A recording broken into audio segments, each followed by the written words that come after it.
Good morning, Raptor Freaks. Lexiot's here. It's Thursday, and we have a narrow 1 point loss to the Sacramento Kings last night. And I'm not going to be doing any chicken littling today. I'm not going to be doing any bashing. I'm not going to be doing any kind of like negative. I don't know if I'll make the stream very long either. We might just do some comments real quick and get through them, and that's about it. But yeah, I'm not feeling it today, and I've got things I want to do later. But I have to do the stream because that's what I'm doing and but not necessarily like I don't know what more to say than this really in some ways right now.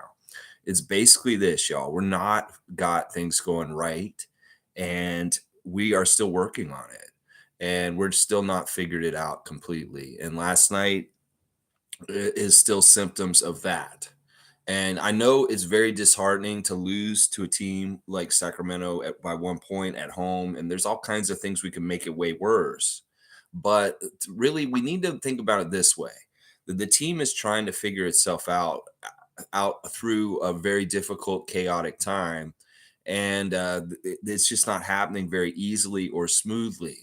And it may seem like we are backtracked. It may seem like we're not doing as well in certain ways, but that's not totally true in some ways. It's just that we're really hitting a rough patch of our season, and there's a lot going wrong. It's like last year, maybe, a lot went right in these kind of situations. And this year, it's just not happening for us.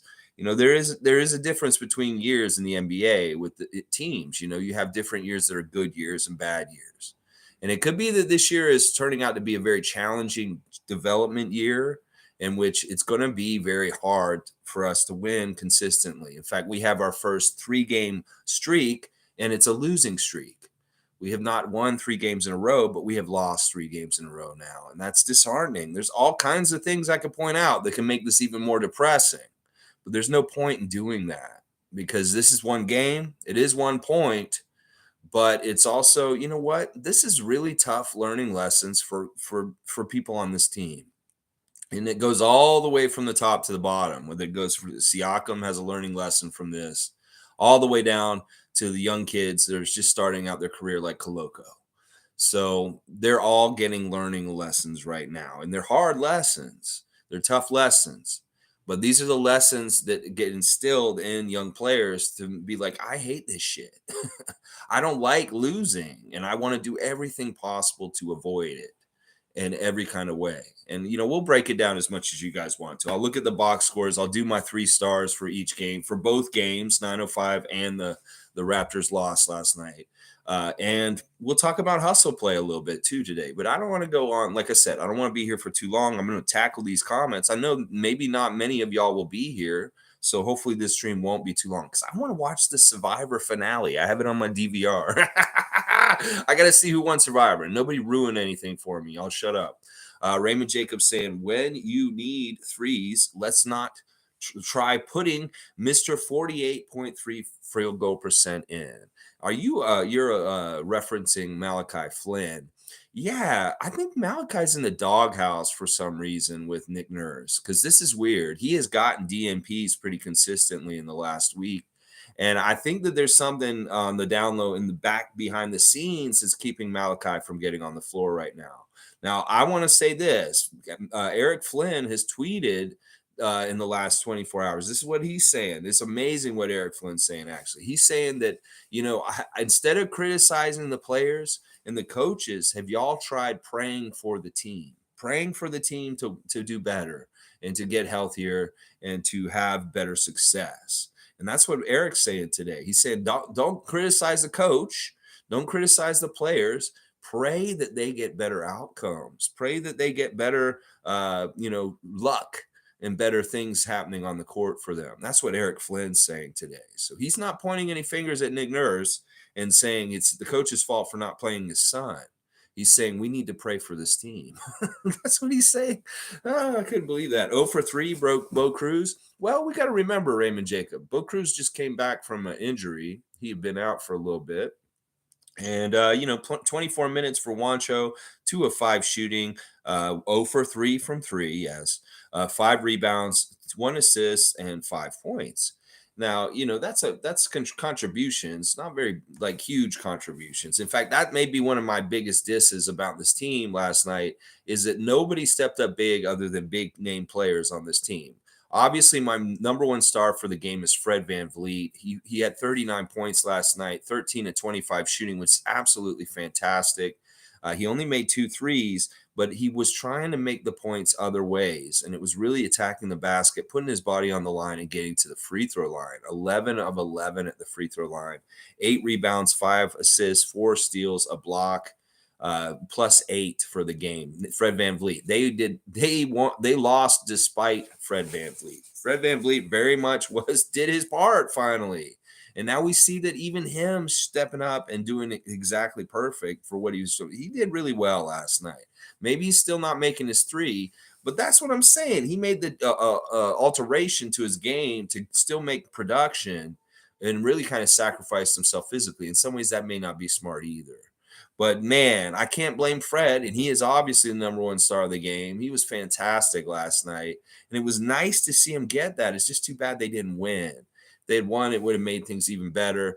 Second star is Scotty. Obviously, Scotty had a monster game also. 27 points, 10 assists, a double-double, 10 of 16 shooting. He hit 2 threes also, 5 of 6 at the free throw line, 7 rebounds, 1 block, a -2 for a plus-minus. Scotty Barnes is my second star.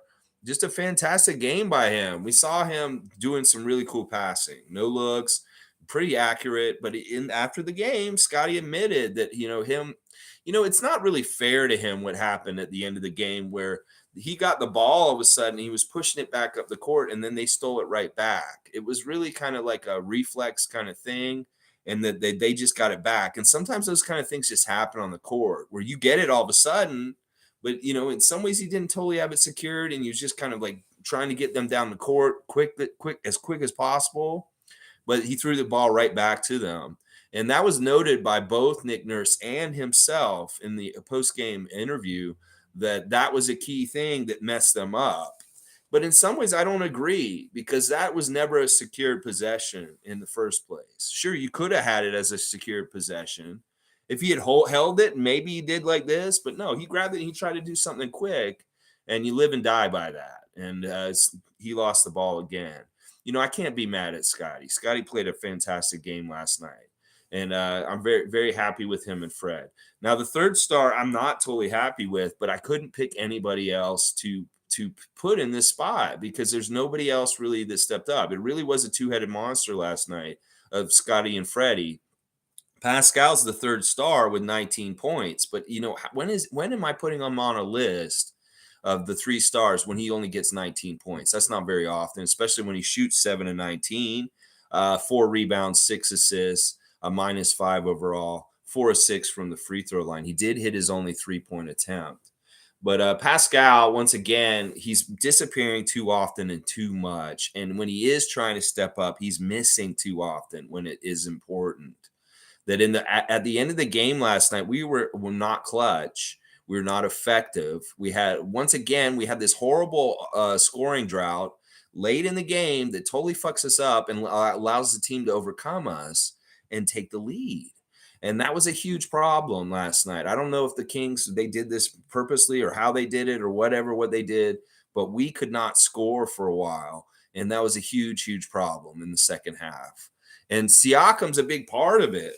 Bro, you were supposed to be unstoppable. You did that crazy ass spin. In fact, you were doing some cool ass shit in the beginning of the game. And I was like, wow, Siakam is a badass. But it always seems like at some points you just lose aggression or you just aren't effective as you were before. You very much like lose points, just barely missing them. And I'm sick of it, man. It's like, we need you to be the man. We need you to be a steady dude that says, I'm taking care of us and getting us there. Is we're seeing different people on other teams doing this, like Paolo for Orlando, which, by the way, Orlando won their game again last night. I told y'all they're a good team. They're about to start running on people. So that's the thing. Siakam, if you're going to be our franchise dude, our main guy, you're going to have to carry us in very important times. And nobody did that at the end of the game. Nobody could do anything to score, and we just looked like a dud to try and win the game at the end, manage the game. And it was painful. It was very painful because we're used to seeing a capable Raptors team that knows how to execute when it really matters. And we're not seeing that. That's one of the things I've been worried about this year is execution in late game situations and making sure that we win. We have not had that this year. And I don't know what it is. It's like Chris said on his Hustle Play podcast yesterday. I miss Kyle because of his dog. Well, are we missing some dog and some competitive edge to really absolutely try and win these games that are close? All of a sudden, I don't understand this. I know Fred did everything he could himself, but did everybody else on this team last night? I don't think so. Because if you look at the scoring overall on the team, there's a lot of guys with single digit scores that we could have helped that could have helped us by stepping up. And I know minutes were a factor. There were pretty heavy minutes on the starters, but still, we need way more bench production than what we got last night, which was 21 bench points. And that they had 24 bench points just singularly from Malik Monk. So they had one guy outscore our entire bench last night. So there's different stats we can look at that make it look and seem way worse than it is. So it's like, listen, we don't want to get more mired in like negativity and sadness. So let's just talk about how close we are to figuring it out. Because that's what I think is going to happen is we just had this really pathetic 1 point loss is going to really motivate us to figure this out, this late game situation problem stuff. So we'll have to see. Callie's saying, good to see you, Callie Meyer. Good to see you as usual. Stress meter off the charts. Too much iso ball by Fred and Pascal in the last quarter. Awful 3-point shooting. Oh, yeah. Yeah. We can't win if we're going to shoot threes this horribly. This is really bad. Like they had a plus 30-point advantage at the 3-point line last night. Let's go over the team stats real quick. We actually outshot them. We shot 50% last night and we lost. They shot worse than us. We got one more shot attempt than them. This is a really weird box score because we shot better than them, and that's good. But we didn't shoot better than them at 3. That's the thing. And they got 11 more 3-pointers than us. That's 33 points to try and overcome in your score. It's amazing that we only lost by 1 point to a degree. Now, we did get on the line way more than them. Well, 7 more attempts, and we got plus 6 of that differential made up from the free throw line. And we didn't even shoot bad free throws, so we can't be mad at the free throws. We did get majorly out-rebounded. So there you go. There's the 2 things that we lost. There are 3 things that you got to think about to win in their rebounds, 3-pointers, and turnovers. And we won one of those battles, and that was the turnover battle. But the rebound battle and the 3-point battle, we lost both of them. And the rebounding was bad, 50-39. I don't like that. Our assists were pretty good. We were sharing the ball. It looked pretty good at times. 25 assists, right on the nose. 8 steals. That's fantastic. Them having 15 turnovers and us only having 7. In fact, we had 0 turnovers at the half. We made all 7 of those turnovers in the second half, which is pretty crazy. We won the points in the paint by 18. They did win the fast break points, which is crazy. I mean, they were very quick to get up and down the court. And that's true. That's a big part of what Fox does in his game and what he does. But yeah, we have to win rebounding battles. This is something we've been losing lately, and this is a big part of why we're losing, is that we have to be one of the best rebounding teams in the league. This is why we won last year. We're not rebounding well enough right now. We're going to continue to lose. And, Precious is going to help this a lot. OG will help this a lot when he comes back too. And the defensive stuff, part of it is OG missing too. So it's tough. But yeah, the team stats, we lost 2 of the 3 categories that Nick Nurse said we need to win. And that's just too bad. Tom Duke saying, salutations. Basketball doesn't build characters. It reveals it. Go Raptors. There are really only 2 plays, Romeo and Juliet, and put the damn ball in the basket. Romeo and Juliet. Yeah, high and low. Good fun stuff there, Tom. I like your grittiness in this, and even if I don't totally understand your opinion here, but I like it. Basketball doesn't build character; it reveals it. That's a very interesting sentiment. Like Michael Jordan, Kobe Bryant, that character. What kind of character are you, Vince Carter? That's what I worry about. Like on the sliding scale of really caring and having dog in them and being like the person that really, really, really, really cares about winning. Are you on a Michael Jordan kind of level or are you on a Vince Carter level? Because that's the kind of the parameters I look at. Vince, he kind of just had fun. It's like, how much did it really matter that he won? But Michael, you got to think about it that way. That's kind of what we got to sort out with this group of Raptors. Is are we having too many people that are casual like Vince and not enough that are really, really psycho and crazy like Michael? Because he was crazy about winning. All right, Starscream's here, and we're gonna see his team tomorrow. So be nice, Starscream. Good morning, Lex. I wish you guys had won this last game because playing a desperate Raptors team tomorrow will not be easy, of course. I want my team to win, but I hope both teams finish the game healthy. That's a great, nice statement from a Brooklyn Nets fan coming in the day before we play them.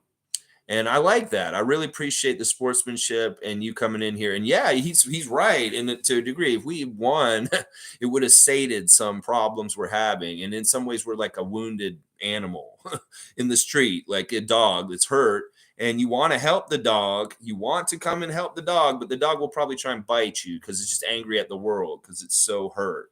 And that's a little bit what we're like right now. We're a wounded animal that is very dangerous. And yeah, they're not going to take us lightly. It's going to be an interesting game tomorrow. I don't even want to talk about Brooklyn yet, though. We got to be mired in this, wallowing in this mire of sadness from Sacramento last night. But we'll do the preview tomorrow. And I appreciate your presence and being a positive statement and wishing good health for both teams is always good. I appreciate that. Cool Cat saying we needed a Kyle Lowry type of point guard in this game as a floor manager. We lost another very winnable game. We shot more than Kings, tons of twos, and Kings shot threes. Yeah, somebody made the joke on Twitter last night that like this is a really hard way to find out the very simple element that three costs more than two. You get more points for making threes over twos, and that's just the truth. I mean, I think that the first part of your statement is extremely accurate. Kyle Lowry, for a lot of these games that we've had recently, would have helped be the difference. That we may have won some of these crazy games, just barely losing and just disappointing games, if we had had Lowry around or somebody of his like kind of caliber. Now, this is what Chris said, like in his hustle place, said, yeah, we miss Lowry, but Fred does the job very well too, but he's just not consistently doing it right now. And we also have to be fair. Kyle Lowry isn't just an end-all, be-all, cure-all for this. He could be very much a failure in these kind of games also back in the day. And he was hit and miss. Sometimes he very much did stand up and say, my team's not losing tonight. And he made sure they won. But you guys got to remember also, Kyle failed also. So we need to actually temper expectations with this. And like, I know a lot of it's on Fred, but look, how can we blame Fred? Look at what he did last night. His amazing game he had last night. And it's just sad that it was squandered in a loss. Seriously, because he was played so well. And that's just the sad part of this whole thing is that like we still losing. That's all that Masai cares about. That's all we care about. But we're close. We're getting very, very close to figuring it out. It just may be really tough to figure it out with the slate of games we got coming up. And it may be more learning and losing. Whatever. Let's just take this as it is. I think that somebody said in the last couple weeks that they just are very grateful that we have Raptors basketball to watch and that they enjoy watching them. We may need to go through a bad year. We may just need to go through a really tough time. And that's just part of the development curve for some young players on our team and just more fact-finding missions to find out what we need for our roster to be back at a championship level. So, it's all good, baby. You can lose, you can lose, you can lose. And this is the year of Victor. And everybody says, well, losing actually does get you somewhere this year. I don't know. We're going to have to see. We got to change this, though. We really do got to change this. Shanky's saying, why are we constantly leaving that corner three open? It's an interesting phenomenon. That three is the closest point behind the 3-point line to the basket. So that is a very much a sweet spot for a lot of 3-point shooters to like to shoot from because it's also good for lining up. Now, also it's in the corner, Shanky. So you got to remember this. In some ways, when you shoot from that corner, you have you have two things guarding you, which are the end lines. You've got the one on the side and the one behind you. So the defenders can't come and rotate to you from any angle except for the side and coming from the top. So that's a big part of it, is that in some ways you're kind of got a little fortress in the corner. And if they go heavy on one side, like on the strong side, and there's one guy over on the weak side hiding in the corner, and they just throw it over to him real quick, we have to run all the way over and get to him. It's very much designed in the offensive schemes of the teams we're playing against to get our defense off of their necks.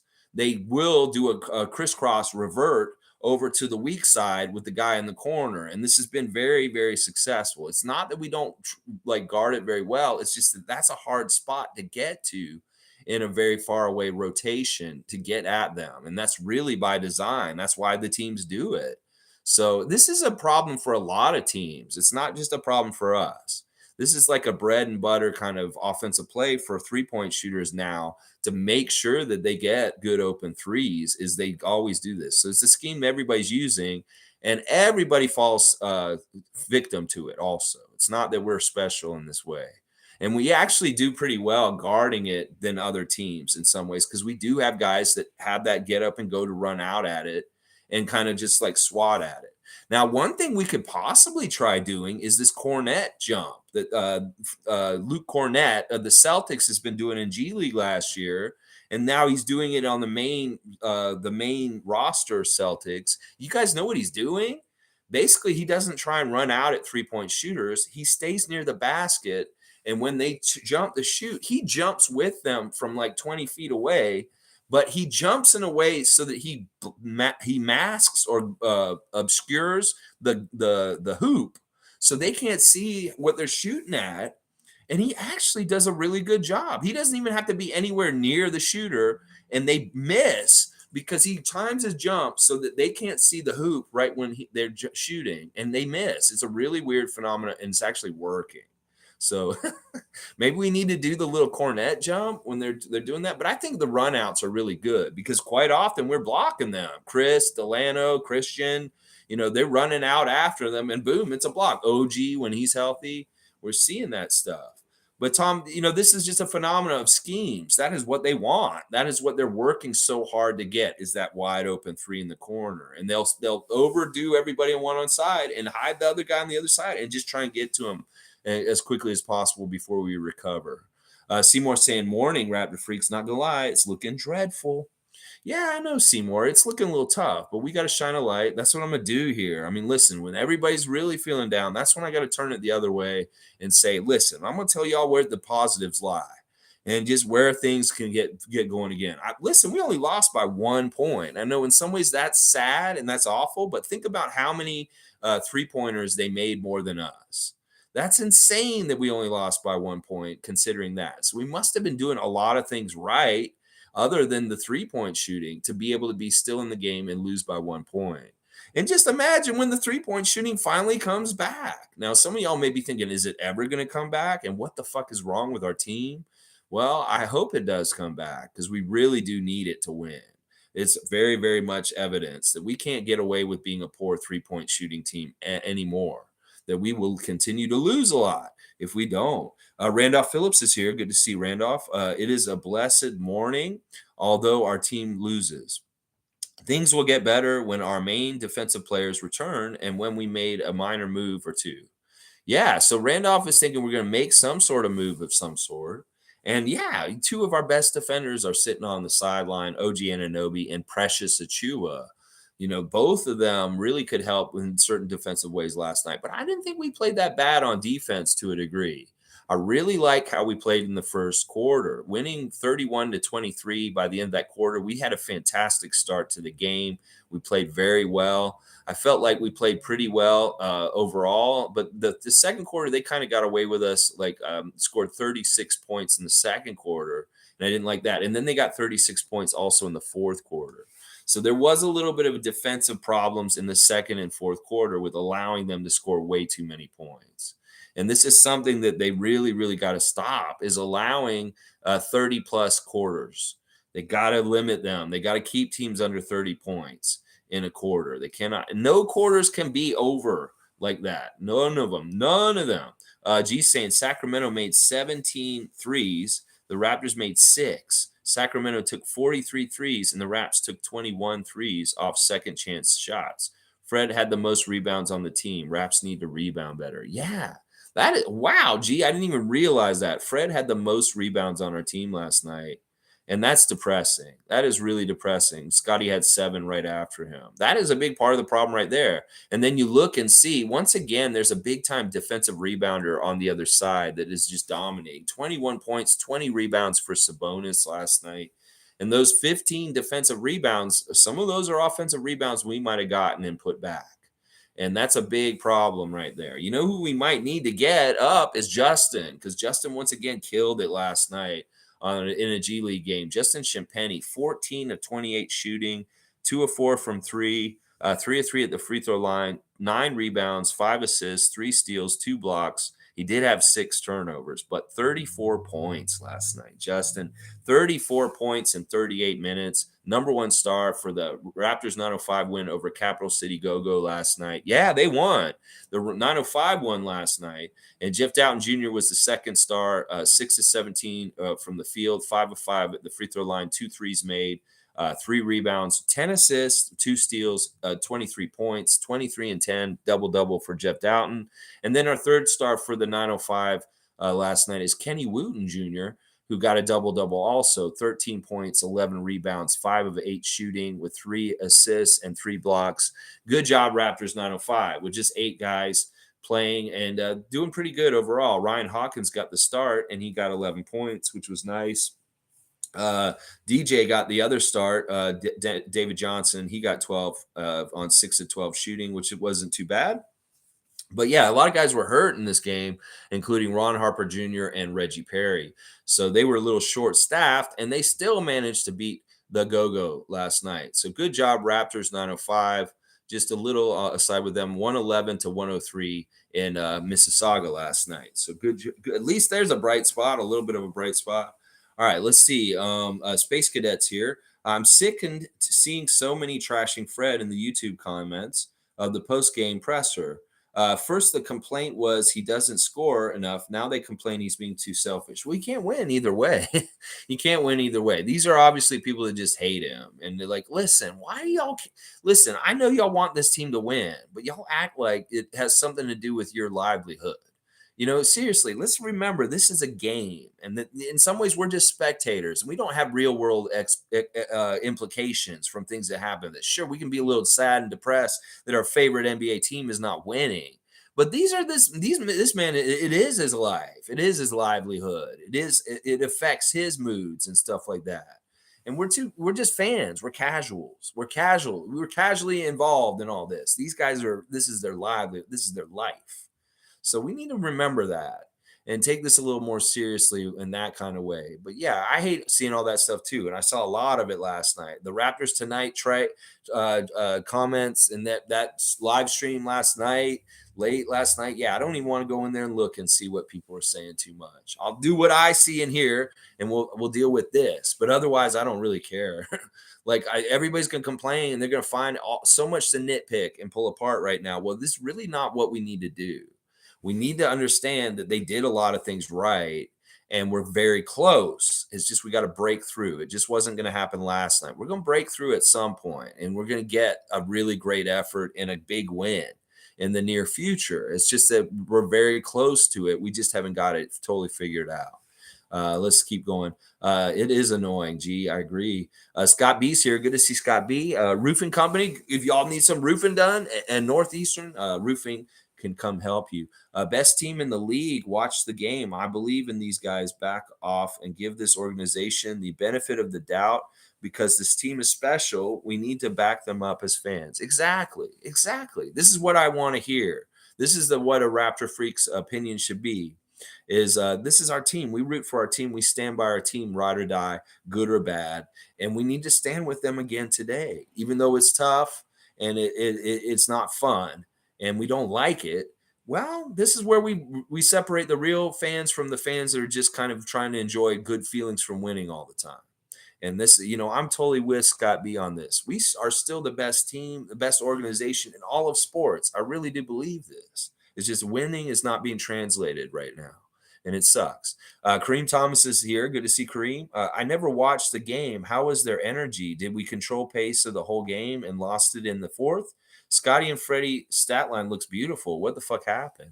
No, we played really well and we were winning the whole entire game for the most part. There was just, once again, Kareem, we had one of our offensive stagnation problems, like somewhere in the late third, early fourth. And it was actually in the fourth. It was early in the fourth. And we couldn't score for the life of us for like 5 minutes. And because the margin that we had kept over them was always like around 10 to 7 points, they actually were started to make a couple of threes and they got the lead all of a sudden with like 6 or 7 minutes to go. And then we were battling back to try and make up a 4-point margin. It wasn't even that big of a margin, but we were still completely offensively ineffective in the last 6 minutes of the game. We had a really, really hard time scoring. And I don't know if that was totally on us being ineffective or their defense also. So there was a lot in factors, but it was basically we had them under control. We were winning. We were feeling good. All things were going good, but then we hit one of our regular droughts and they overcame us. And then we really couldn't get our offensive game back on track at all after that. That's the crazy thing. Sometimes when we have these droughts, they'll be like 5 minutes, but then we'll get back going and things will get going. But we never got back going after that. We never, ever got back going offensively. And how the fuck are you supposed to win a close game if you can't score in the last 6 minutes of the fourth quarter? Because we could not buy a basket in any kind of way. And that really was what it was, Kareem. Don't bother yourself going to watch it or seeing any highlights. There's some funny stuff in it, like Mike Brown getting thrown out. That was hilarious. And, there's some weird stuff like that little rookie ref. He was pretty funny. Brent Haskell. He pissed off some people. He definitely pissed off Mike Brown. And the refs, I don't know. They were kind of shitty. They were not giving us any respect to get us on the line in some ways. But it is what it is. Can't blame them because it wasn't really a ref hit job totally. But it really was an offensive drought that caused this loss for us last night. It sucks. Let's see. Monique's here. Good to see Raptors superfan Monique. Good morning. All last possession did us in. Go Raptors regardless. Yeah. We just couldn't score at the end of the game. It's really weird. We could score a lot of different ways, but like I said, Siakam did not step up. And when he did try to score, he missed. It was that normal kind of thing where he'd go and he'd lay up the ball and it would roll around the rim twice and then go out of it and not go down. It was that kind of shit again. It was that kind of shit that was happening at the end of the game. G saying, how is Fred getting blamed for this game is beyond me. He rebounded the most on the team. That's not good. Where was the hustle from the other players? Yeah, it may be that we're just like, listen, it could be that I've described this in the past that every single NBA game, there's water to be carried and poured into a jug. And you want to make your line higher than the other team's line. Well, if you only have certain players playing in certain games, you're missing certain players. It's harder for you to reach that water line that'll get above the other team's water line. Well, the water lines in the two jugs from last night were so close, infinitesimally close, like such a little margin of 1 point between their water and our water. Well, you could add Precious, you could add OG as a new water pourer into there, and that changes everything. You can have just a couple guys off the bench step up in a little bit more of a way, and it would add to it. Because we didn't have hardly anybody scoring double digits. We look at the other side, all 5 of their starters got scored in double digits. Meanwhile, on our side, we've only got 4 guys on our entire team that scored in double digits last night. Only 4 guys: Siakam, Barnes, Van Vliet, and Trent. And when Trent is one of those guys and he's only got 11 points, that's trouble. That means you're not getting enough point production. And the fact that Fred had to carry us for almost 40 of those points is a huge thing. Like if you think about it right now, Fred scored a fourth of our points last night. He scored a third. He scored a third almost of our points last night. A third of all of our points came from Fred. So yeah, they shouldn't need, whatever. Lolita's saying Pensier covers the game last night, early morning. It's very interesting the way he shows Scotty and Fred's plays in comparison to each other. Did you watch or hear about him? I don't watch Pensair. I blocked him. I have nothing to do with that guy. That's Robert Misovich, and fuck that guy. He's on Facebook and he writes hit pieces about the Raptors all the time. I do not follow him. In fact, I don't endorse him. Tom told me that that's who Pensair is, and I honestly, the less we talk about him on this channel, the better. Because, like, honestly, I don't want to put him on blast, and he can do whatever he wants and show this kind of stuff. But no, Lolita, I'm not gonna watch it, and I don't know what you're talking about exactly because I've gotten in fights with him way before I even had this channel. I've argued with him as a positive Raptor fan against a negative Raptor fan, so I don't endorse him. And if we don't talk about him ever again, that would not make me unhappy, y'all. Just so y'all know. I mean, you can bring him up and tell me what he's saying from time to time, but don't expect me to watch his content because I will not. Candy Kush is saying, I honestly believe Flynn is involved in a trade. It makes no sense that he's not getting any playing time, especially with the injuries we got. Well, that doesn't totally make logical sense because if he is involved in a trade, we should be playing him so that he can look really good. I don't know. Maybe they aren't playing him because they want him to look like how he has recently. I don't know. It's mystifying to me. Something's going on with Malachi because he's definitely not getting a chance to get out there when other guys are. And he does seem to be in the doghouse on the down low. I don't know. Maybe it is what you think that he is going to get traded. But this is the thing also. I love this. Listen to this. Aaron Rose must have listened to me because he went on a crazy PR campaign yesterday talking about how the Raptors never trade. He started spouting all these stats about, well, the Raptors have made very few trades in the last 12 years. And he like listed all of them. And he said, yeah. And another thing is nobody ever gets traded after this deadline that started today, that they can, the trading period opened today. But he said in the NBA, nobody ever gets traded until this date in January. So there's no realistic trades that happen around Christmas, which usually makes sense. Not many guys are want to get traded right around Christmas. It's just a humanitarian kind of thing. You want what? You're going to fucking trade a guy right around Christmas? Fuck that. That's why they don't usually wait on this deadline, even though it opened up today, and they don't do any real trade moves until like January, till early January, the very soonest. And Aaron Rose was being like very informative and talking about all this yesterday. Kudos to you, Aaron Rose. You sound like you flipped. And now all of a sudden you're making more content that is about anti-trade stuff. And you even said, the Raptors are not very much a trade team. And I thank you for putting out the real truth about this. Instead of just your next article about a trade speculation or a trade you'd like to see for this person or that person, which was what a lot of your content was this summer, so kudos to Aaron Rose. He must have heard, and maybe he really did learn something from that Chris Boucher interview the other day. So I'm very happy about that. All right, let's see. Cool Cat is saying the league has caught up to Raptors basketball, and they know how to exploit it. Pascal was too tired last night trying to fill OG's role on defense. Nick Nurse is not subbing guys properly. Yeah, I still believe this too. I mean, minutes police. Let's go. Whoop, whoop, whoop. Let's see. Siakam, 43 minutes. Barnes, 40 minutes. Van Vliet, 38 minutes. And those are the only three guys that got played heavy. And then, boom, Thad Young, 28. Gary Trent, 25. In fact, I would say Gary should have played more minutes last night. Like, why didn't Gary play more? And maybe Wancho didn't need to play 24 minutes in his first game back. And why is Kem Birch only playing 7 minutes and only in the fourth quarter? They brought him out late to try and help things. Now, I won't diss Koloko. He was fantastic last night. 13 minutes, 2 of 4, 3 offensive rebounds, 4 rebounds altogether, an assist, a steal, a block, 4 points, no turnovers, and no fouls. That's a fantastic game by Koloko, and they found him in different places. It was awesome. The passing by Scotty, and there's a lot of bright spots and good things that show for the future. Once again, Scotty's showing dominance in different ways offensively that is really scary for the rest of the league. It's just we've got to harness this raw power that he has down low and really direct it for the best possible outcomes for the Raptors to win. And that's really what we got to figure out and form with him is that once he gets control of his very powerful offensive low post stuff more and more, we're going to be in good shape. We're going to be in very good shape. So, yeah, I think the subbing could have been more often. I do like that he called some timeouts in very timely times when things were kind of shifting in the game. It seemed like Sacramento was coming back, and then boom, Nick called the timeout. And even though we were up by 8 still, he did do stuff like that last night, which was really good. So I don't know. There's just something little, very little missing that is really messing us up. And it's just like we're just so close, but we're just not making it add up to the victory for sure.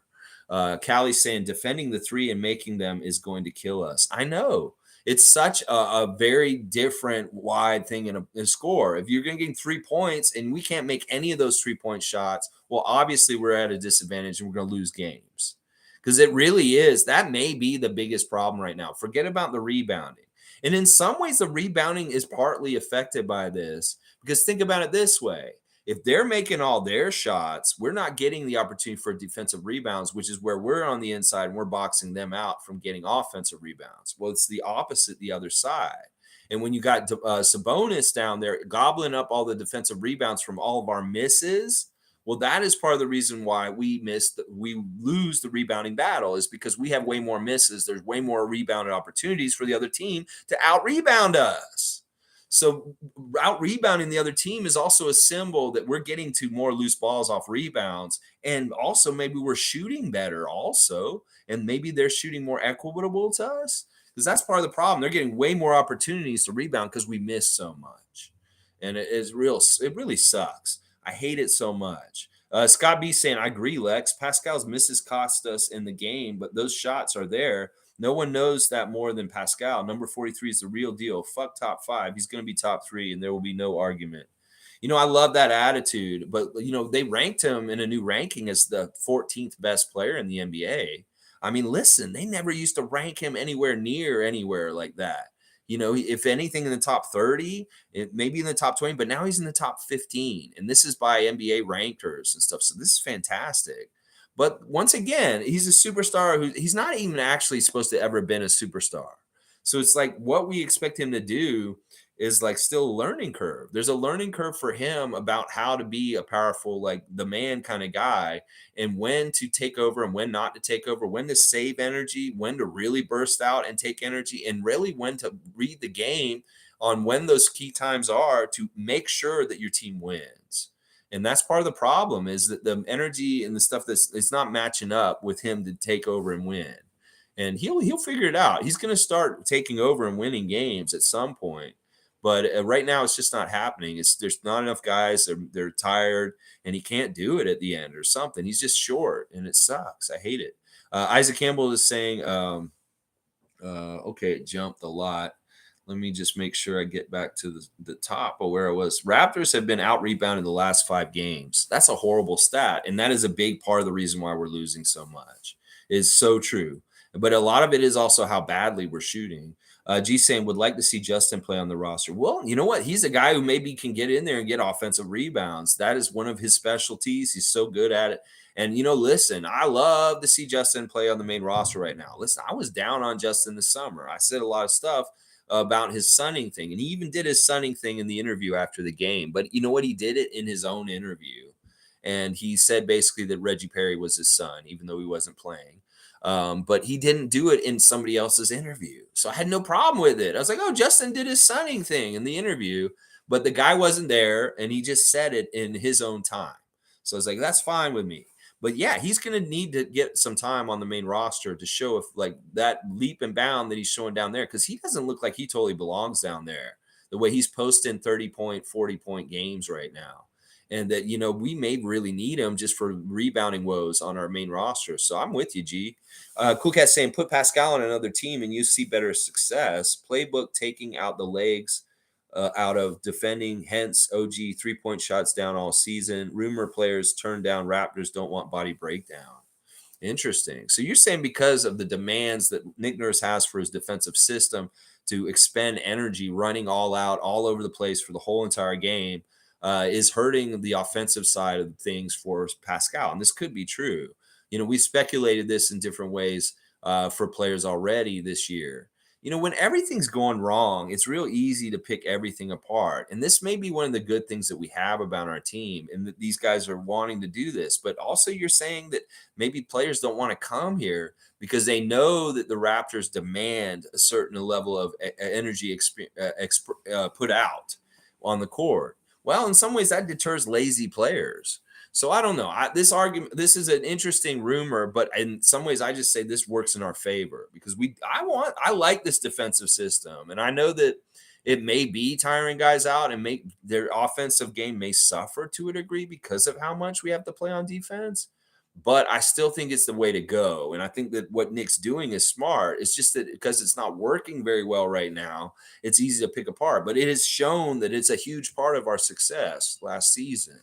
So I don't really want them to stop doing the all out defense, even if seems like some of what you're saying may be true.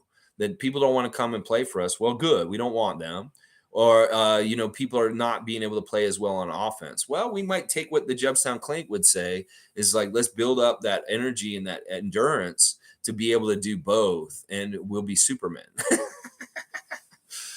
Lion Hunter's saying we had the same record last year, and this year's roster is better. Not worried yet. Still would like us to trade for a guy like Pirtle, maybe even acquire a backup point guard for depth. Yeah, I like this comment by Lion Hunter. I think that a small move is on its way. I really do think a small move will be on its way. And it could be true. Malachi could be that person that's getting moved. I would love to have Pirtle back. In fact, he would solve a lot of these issues real quick. But in some ways, he's very expensive to get at this point, and there'd be first round picks involved and stuff like that. Not that we really care about keeping all our first round picks, but maybe next year's we might want to keep just in case we do get worse.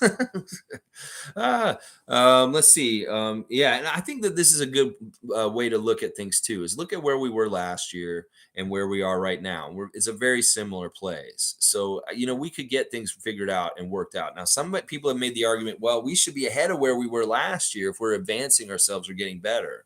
Well, the way that you progress and get better as a team isn't always the same way. Like it could be like it looks like we're worse right now, but on the down low, we have more figured out. It's just we're struggling to win.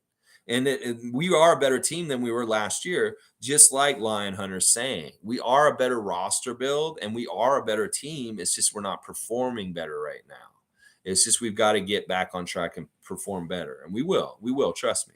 Seymour saying Malik Monk ate up our backcourt. We got to lock it in or we ain't getting to the dance at the end of the year. Lots of time to get back on track, though. Yeah.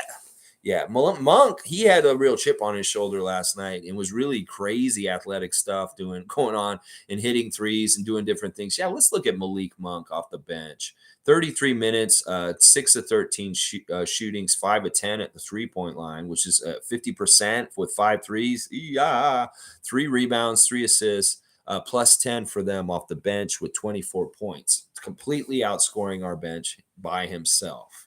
And I hate that. But a lot of this is injuries, and we just have to put our best players in the starting lineup. Because Gary's been coming off the bench. Thad Young, these guys are in the starting lineup all of a sudden because guys are missing. And that is a part of it there. Scott B saying, you asked me, Siakam is on that Michael Jordan stuff for sure. Listen to him talk, especially after a loss. He isn't afraid of anyone, and I guarantee Pascal will dominate the game, and he's going to do it. See, Scott B is a believer. He believes in Pascal, that he's got that MJ in him. He's got that Mamba mentality in him. It's just right now, it's just not totally manifesting towards a win. That's what I'm going to keep saying, y'all. We're this close. We're literally that close by 1 point, and I know it's so disheartening, and in some ways it makes it worse. But in some ways also, it's like we're this close. We're going to break through. We're going to figure it out soon. Watch. And it may have to do with guys getting back. G saying if they could shoot threes, we would make Pascal's job easier. They play zone and collapse on him. This is very true too. We could just get some reliable 3-point shooting in any kind of way. It's comical how bad our 3-point shooting is at this point. It is very much like come into the game and say, all right, we're going to come in. We're playing with a handicap. We're immediately coming in and saying, guys, you guys are going to have this over us right away, that you guys will hit threes and we will not. And boom, good. Thank you. You're welcome. Here, you get this for automatically from us. Well, we got to change this. We got to change this big time. We got to start hitting our threes. Somebody, anybody. And we can't make this a thing too much because this could go on way longer than it needs to if we make this into a thing. So Raptor fans, just realize on some days we don't make good shots, and we're going through a bad streak of not making good shots. Let's see. Raymond Jacobs saying, what about Raps finally going for a big? Sabonis dominated the boards. Koloko's years away, and Kem last night was Kem didn't even come in until the fourth quarter, and that's really too late to kind of set a standard for this kind of stuff.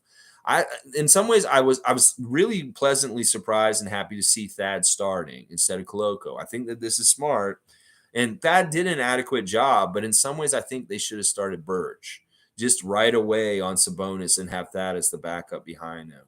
But yeah, Sabonis was actually really limited offensively. We did a good job on him offensively, but he's going to get his rebounds no matter what. But we did a good job actually on him defensively from not allowing him to score and get going too much. He could have gone even more crazy on us, guys. I'm not going to lie. He could have gone way more crazy on us, but we did limit him to a degree. 21 points. He could have scored like 30 points, 30 to 40 points last night. If we didn't contain him, we contained him to a degree. We really did. Monique is saying Raptors tonight live stream last night wasn't pretty. Rewatched the recap of it. 9:05 win.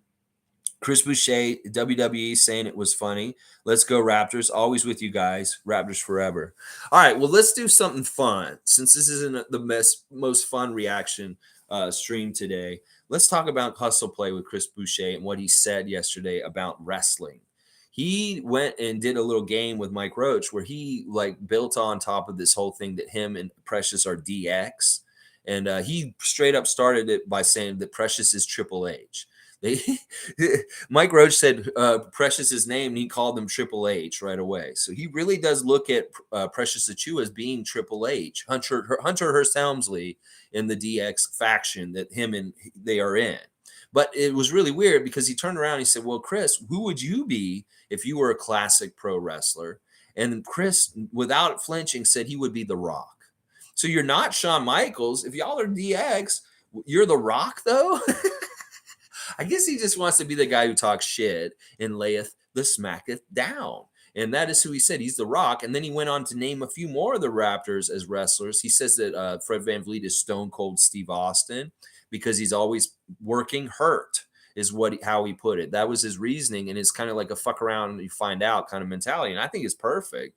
I mean, Fred very much kind of has a Stone Cold attitude. And it's true. He's out there banged up and hurt, and he's still out there doing his thing, just like Austin used to do with the leg braces. So that's funny. And then he keeps going. He said that OG is Bobby Lashley because he thinks that OG has incredible strength that he just doesn't even totally understand. And this is true about Bobby Lashley also. He's big, very, very huge, strong man. Let's see what we're more of him. Pascal is Edge from here in Toronto, the wrestler Edge, that just kind of misunderstood, always kind of counted out, maybe also looked at as a good guy or a bad guy at different times. So it was really funny to hear Chris's rationale. As a big wrestling fan myself from back in the day, he really understands wrestling because I felt like his picks for who he picked for who was who were really, really astute and really smart choices for these different players. What was another one? Another one was Gary Trent. He said that he thinks Gary Trent is actually Shawn Michaels. And that would make sense because Shawn Michaels was always a smaller wrestler who was very light on his feet and quick and just floated around and went everywhere, all over the place. And in some ways, the game of Gary Trent Jr. does kind of look like that. He called him Starboy, too. he said because he's Starboy and stuff. But then I think there was another one he did. He didn't do Scotty, which I was like, man, you need to do Scotty. But he didn't do Scotty. He did all those other guys. But yeah, fun stuff on that Hustle Play podcast. It's really interesting to see them interact with a huge live crowd like that because they're not really telling jokes. They're just kind of talking. And then there's people laughing in the crowd. I'm like, this is like a laugh track. And in some ways, I was like, this isn't kind of funny what they're laughing at, like what he's saying. He's like, oh, I got hit in the head. And then everybody's like, ah! I'm like, wait a second. Why are you laughing at Chris getting hit in the head? But it was weird to see the interaction between Mike Roach and Chris and the crowd. And the questions they were asking were hilarious, too. Highly recommend the Hustle Play podcast as usual. It is very entertaining and interesting. And of course, he talks about their problems recently. In fact, it was really awkward how, right at the beginning of the Hustle Play podcast, Chris basically had to do a public service announcement about how he feels about the Raptors losing right now and saying things like, I don't feel good about this. I'm upset about this and we want to change it. But it was really kind of cringe because you shouldn't have to do this, Chris. You shouldn't have to stand in a room full of strangers and get on a microphone and explain to everyone what the fuck's going on with this team because that you don't answer to them completely. You really don't. You think I don't think you answer to me. I don't think you answer to any of the Raptor freaks. You answer to yourself, and you answer to Masai Ujiri and Nick Nerves and your teammates. And you don't owe us any explanation in public when it's not a media scrum with interviewers that are press to do that. That's just you out of your kindness of your heart. You can do that, sure. But just realize that you don't owe us these explanations in these kind of settings. You really don't. And if you wanted to just do your podcast and just ignore whether the Raptors are winning or not, you can do that. And that's perfectly fine. There's no problem with that. So let's see. Yeah, it was good stuff. I love it. Starscream's also saying my Nets always leave the corner open as well. It pisses me off. But then again, we tend to leave every spot open for three. See, it's not just a phenomenon on our team. It's very much a bread and butter play for 3-point shooters to get open in the league just in general. And it really is that they have to. They're squeezed to the corners, and that is one of the only places they can get a decent, good open look consistently. And that, Nets fan sees it happening to his team all the time. So it's not just us. Every team's having to deal with this. G saying Starscream Raps are not great 3-point shooters, so that works in your favor, unfortunately. Well, we'll have to see, G. Maybe we'll be good 3-point shooters tomorrow. I'd love to see us reemerge as shooting threes all of a sudden again good against Brooklyn Nets and stopping the sweep of our season against them. That we've lost 3 games to them, and this is the last time we're going to see them for the whole season. This is going to be very important to try and stop a sweep. But if we get swept by the Nets, so be it. It's just that kind of year. But otherwise, yeah, we have a good gumption not to get swept by them and to protect our home court and not to go on a 4-game losing streak. So there's a lot of good reasons to not lose tomorrow night. And I'll do the research tonight, see where the Nets are exactly, and we'll do the preview tomorrow, obviously, with the ref check and everything. So please join me at 9:30 a.m. tomorrow to set up the Brooklyn Nets game for Friday night. But yeah, interesting stuff from Starscream. And thank you once again for being here and being, very kind to us. We do not need to be kicked right now while we're down. Raymond Jacobs talking about the Cornet's cool jump thing. Yeah. It's very interesting, Raymond. And we have guys that could do this kind of thing. What a weird phenomenon if this catches on around the league and it becomes very common practice that these people are jumping from far away. Because in some ways, when it doesn't work, you look like an idiot because you're just kind of like, oh, but you're nowhere near. It does look really stupid when it doesn't work and the shot goes in. But it's also, there's something to it that is really weird about it. Like, go research more about the Cornet leap or whatever they're doing right now. It's weird. Tom's saying Pascal had 17 points, none in the fourth. Yeah, that's tough. See, that's what I'm saying. You got to do something for us late, Pascal. He had more than 17 points though. He actually scored 19. He had 2 more points than that. You shortchanged them, Tom. Okay, Hughes here. 3-point shooting and rebounding killed us. Raptors deserve to lose. In some ways, you're right. I mean, the fact that we almost won and just lost by 1 point with such a discrepancy in the 3-point points for both teams is actually in some ways amazing.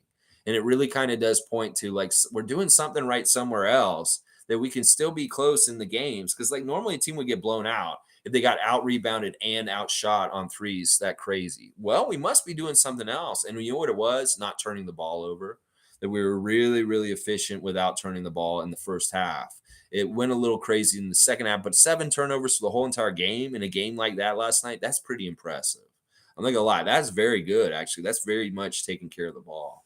Monique is saying Pascal should have passed the ball to Gary Trent. He was wide open. Pascal was playing too much hero ball. Hey, Lex, receive my Raptors 2023 calendar.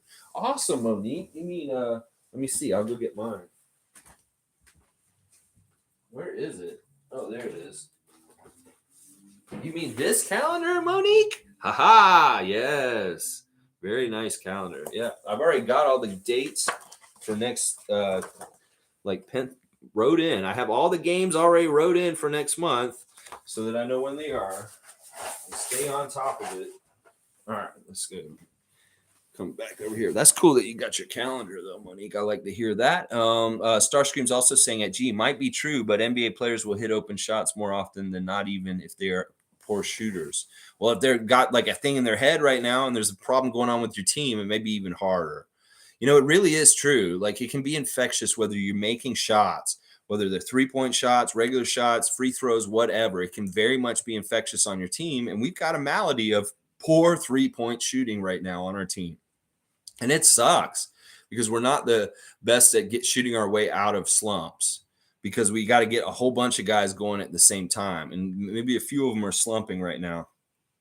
G saying true was going to say that. And Nets don't defend the three well, may give the Raptors some confidence and momentum from the three. Will be an interesting game. I love that. If we could have that happen, that'd be fantastic. Please, Kevin and company, just lay off us a little bit. Let us get it going. And get somewhere with their 3-point shooting finally. Nameless is here. Good to see Nameless. Morning, everybody. I figured I would come hang out with the real ones.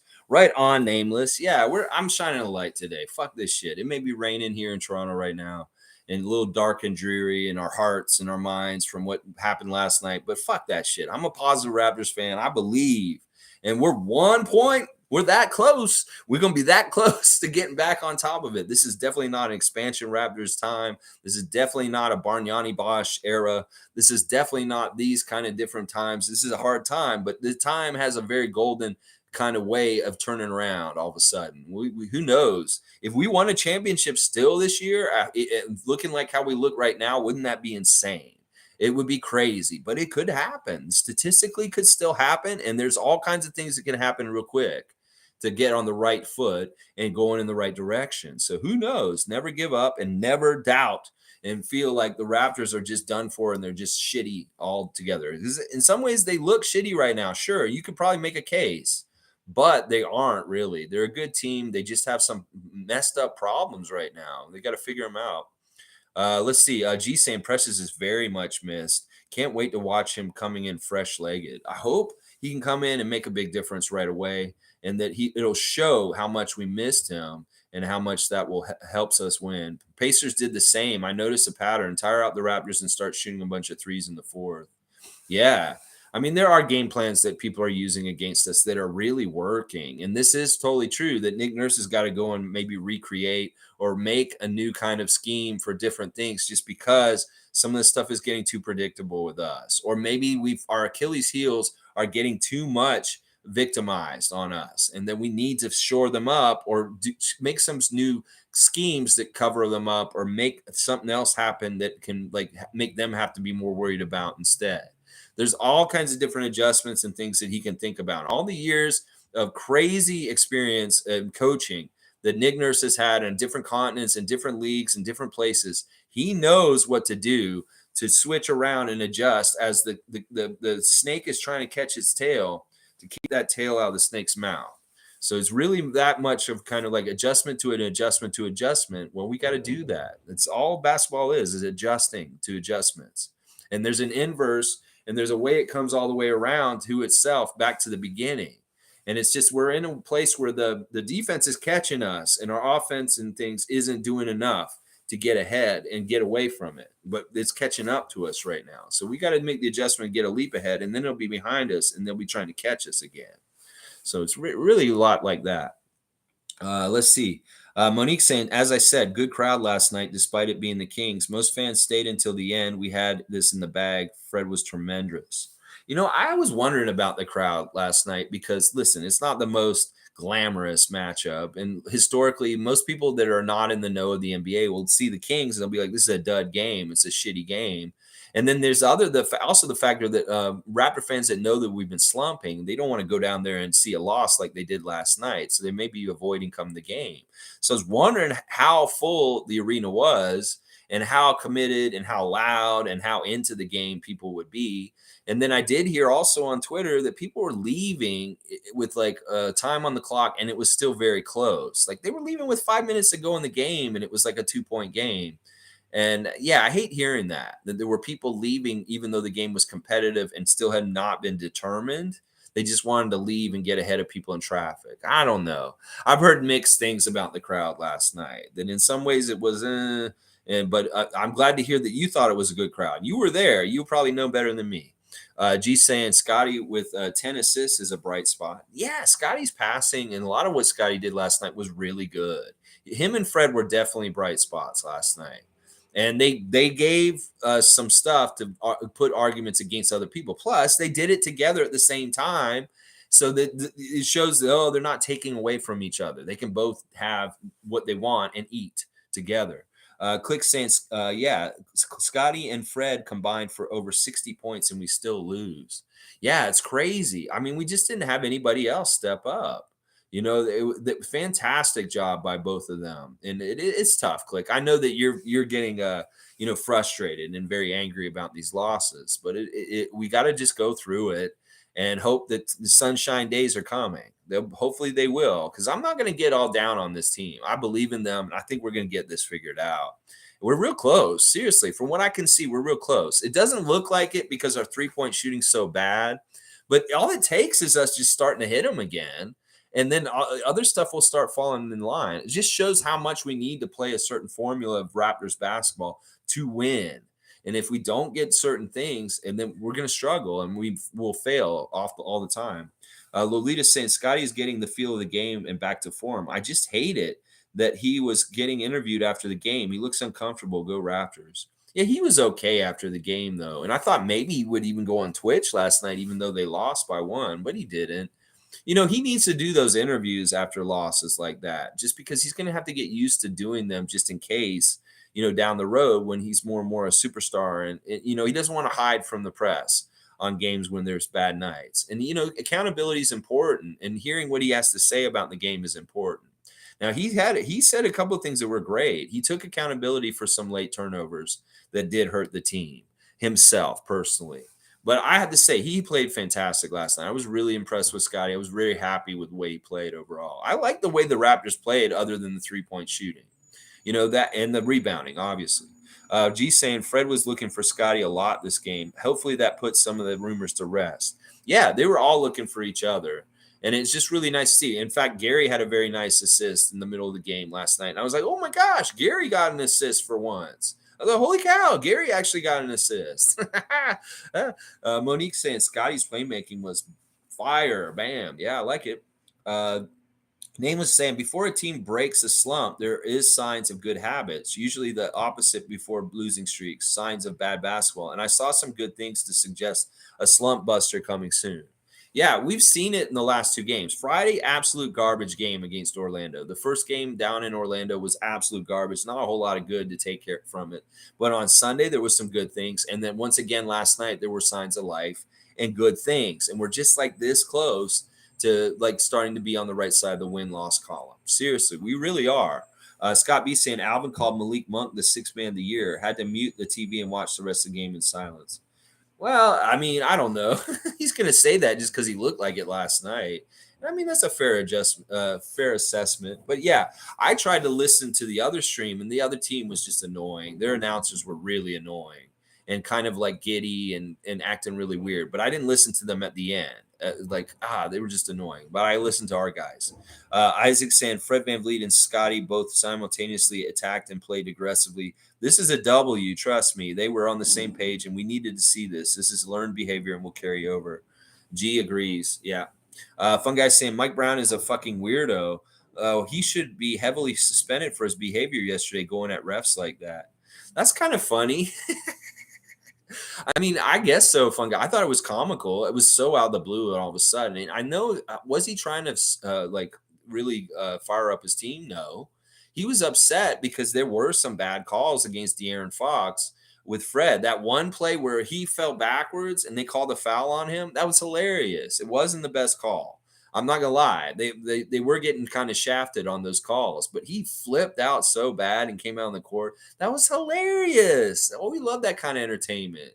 But in some ways, it's like it sucks because his team still figured out a way to win by 1 point by the end of the game. And my brother's here. Good morning to Carl Otts. Good morning to you. And I hope that things are good down in Atlanta and that you guys are having good times. Heard you guys went to Cirque du Soleil. That's awesome. I went to that Cirque du Soleil too. It was pretty good with all the clockworks and the different weird stuff that Cirque du Soleil curios. Is good. I was glad to hear you guys went with mom and dad. Good stuff. I love to hear that. Kareem saying if we had won the last three, we would be in fourth place and would have gotten our swagger back. We are going down a tough stretch of games. Let's hope we do at 180 and fuck around and start a win streak. Yeah, I love this, Kareem. You're exactly right. It's what Stevie said to me last week. It's like if we won these games, we'd be up there in the top four right now. It's that close in the Eastern Conference. That's why we need to take care of stuff. I mean, once again, I could be real upset about losing to a team on the second night of a back-to-back and not utilizing them being tired from playing Philadelphia the night before. Nick Nurse, run these guys off the court. What is going on with you? You got to tire them out. Instead of we look like the tired team at the end of the game.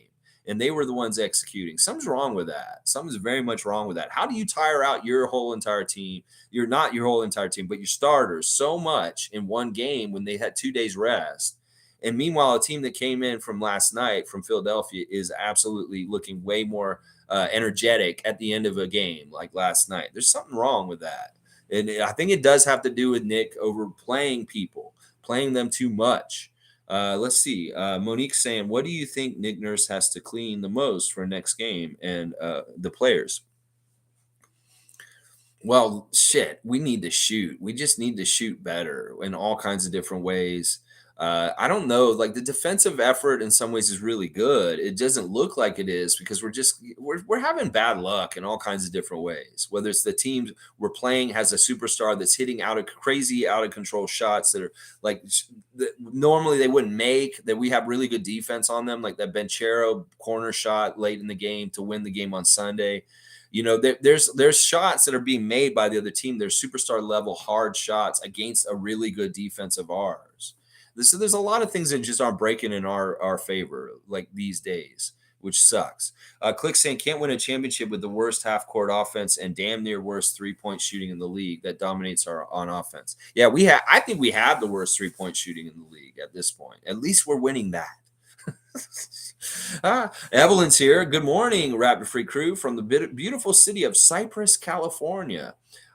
Guys, just breathe in and breathe out. It will help and it'll be all right. Thank you, Evelyn. I hope you're having a nice time in sunny California, away from Toronto. And please come back safe. And thank you for joining us for a second. Cool Cat saying, I understand Nick Nurse's playbook is his top guys have to play ISO ball. Scotty developing ISO ball, OG developing ISO ball over the years. Pascal had to learn ISO after Kawhi left. Fred ISO drives. I know, but I still hate it. I really do. In some ways on the down low, I'm wondering if the flex offense has been a big fail. That if like we need to maybe an area that we need to look at. We've had Trevor Gleeson involved in our team as kind of our offensive guru for a couple years now. And in some ways, maybe we need to go in a different direction from that. That our offense has not looked exactly right since we tried to do the flex offense. I'm not saying we need to fire Trevor Gleeson, but I'm just saying that if we're having problems with our offense, we need to look at the leaders on our team, coach wise, that aren't getting the results out of our team. And I don't know if it's Earl Watson or Trevor Gleeson, but these dudes need to get on it and help our offense get better because there's some real problems here. Real problems here. Let's see. Lolita's saying Curry in down, another superstar injured. Steph Curry got hurt. That's no good. I don't like hearing that. Although we are seeing them on Sunday, and then we get Philadelphia on Monday, back to back. Hughes saying, you don't win games when 3-point discrepancy is by 33 points. It's impressive, but unacceptable. I'm expecting moves to be made this trade deadline. I think that's true. And it's forcing them. It's going to force them to make a move. It's like we love this crew. We love to play with these guys. But if it's not adding up, well, changes have to be made. Monique saying Lolita saw the recap of the Curry injury. Van Hoot is here. Let's see what Van Hoot's saying. Barnes said it correctly in his post game. We started off well with ball movement and got away from that after the first two quarters. That is it. I'm out. Thank you, Van Hoot. And yeah, I think that's true. The first half looked way better offensively, and then the second half it didn't look as so good. Starting around the end of the third into the fourth. G saying shooting the three may take some time, but no excuse to rebound so poorly. Well, I mean, I can kind of make excuses for them. They're missing some personnel. Sabonis is very much one of the best rebounders in the league, and he just eats a lot of them up. And it's really hard for us to get on the offensive boards with him out there. And that does take things away. But yeah, the rebounding should be way better. It is a problem when Fred is the leading rebounder, as you said before. That he had 8 rebounds, and then the next person is Scotty. And then what? It's 5 rebounds for Hernan Gomez, 4 for Boucher, 4 for Koloko, 4 for Siakam. Yeah, we should be rebounding better. You're exactly right. Click saying this team isn't playing like a Nick Nurse team. I'm concerned the players may end up tuning him out, or at some point. I don't think that's going to happen. I think that what will happen is that things may get a little stale and feel like they're not working, and Nick will just get a fresh start. He'll do like some fresh thing and say, "All right, guys, fuck this shit, crumple it all up, throw it in the garbage." And say, y'all trust me? Let's try something totally different and we'll do this. If it continues that we get a wall and we're not getting success or getting good progress, then that's what he'll do. He'll crumple it all up and redesign and start something totally different. Hopefully, that it will catch everybody off guard and will be super effective. So that's what's more likely to happen than them just tuning him out and like things having problems. Because I don't think that's what the issue is still. They're very much bought in with him. Cool Cat saying the ticket price dropped a lot after teams started losing. So affordable. Remember Kawhi played ISO. Losing Chris Finch as the offensive coach cost us a lot. Gleason's offensive plays are challenging. Yeah, I want to like the flex offense, but we just haven't seen it be very effective or fun. It's like I want to fall in love with this offense. And right now it just seems like it's like, well, okay, yeah, it's not helping us. It sucks. Starscream saying, so for Raptors fans, hindsight being 2020, would you guys do that, KD, for Scotty, OG, and picks? No, well, that was never a deal with Scotty and OG. No, no, no. We wouldn't have put 2 of them in the same package. It was just Scotty straight up. And it never would have worked out like money wise. Kevin has a certain salary that would mean we'd have to, Scotty wouldn't even be involved in this deal. Y'all wouldn't get Scotty because the money doesn't line up and it doesn't make any sense for us to put him in a deal for Kevin because we'd have to give way too much, compensate financially for Kevin's size of his contract. The only deal that would have worked is the one for Gary Trent Jr., OG Anunoby, and first rounders. That would have worked. And I wouldn't take that deal still. Even with what's going on with our team, I would not take that deal. Kevin's a great player and everything, but in some ways, I don't really want him on the Raptors. He's a good player, and y'all are lucky to have him. But no, I wouldn't take this deal still, even with how badly we're doing right now. I really wouldn't, because I don't know if he would have helped our problems. And Fun Guy says exactly what I would say. Hell no. Because it was never OG and Scotty. It was OG and Gary. Scotty was never involved in the deal. And Masai made that very clear, that he's not going to trade Scotty to you guys. Lolia's saying, no trade for Scotty. He's the franchise future. Yeah. Yeah, that's this reiterated by good Raptor freaks here saying the same thing. All right, well, I don't want to keep going on this pain and misery tour for too much longer. I'll just do a really quick look over of the box score a little bit here. Once again, my 3 stars for the game are Fred VanVleet, Scotty Barnes, and Pascal Siakam reluctantly gets the 3rd star. But it's really because I can't really pick anybody else. I mean, Gary maybe, but there isn't really anybody else who stepped up and contributed other than these 2 stars at the top, Scotty and Freddie. And that's too bad. Kudos to Domantas Sabonis for getting a 20-20 game, 21 points, 20 rebounds. Fantastic. De'Aaron Fox, 27 points and 10 assists. Fantastic. 24 points off the bench from Malik Monk. Just too much good things going for them on the other side. One bright spot for the Raptors organization last night. The Raptors 905 won their game. They're 7-8 now, beating the Capital City Go-Go by 8 points. Justin Champagnie, huge in that game with 34 points. Fantastic game. Jeff Doughton Jr., 23 points, 10 assists. Kenny Wooten Jr., 13 points, 11 rebounds. So a couple of bright spots there. And then, of course, the Chris Boucher podcast. Fantastic stuff from Chris yesterday. Go check it out. It'll make you smile, make you laugh a little bit. Let's not hang our heads for too long. Let's have a short memory just like the team. They're going to watch the film today. They're going to figure some stuff out. And they got a lot of gumption for tomorrow. Like Starscream said, in some ways he wishes we had beat Sacramento because we'd have a lot duller teeth.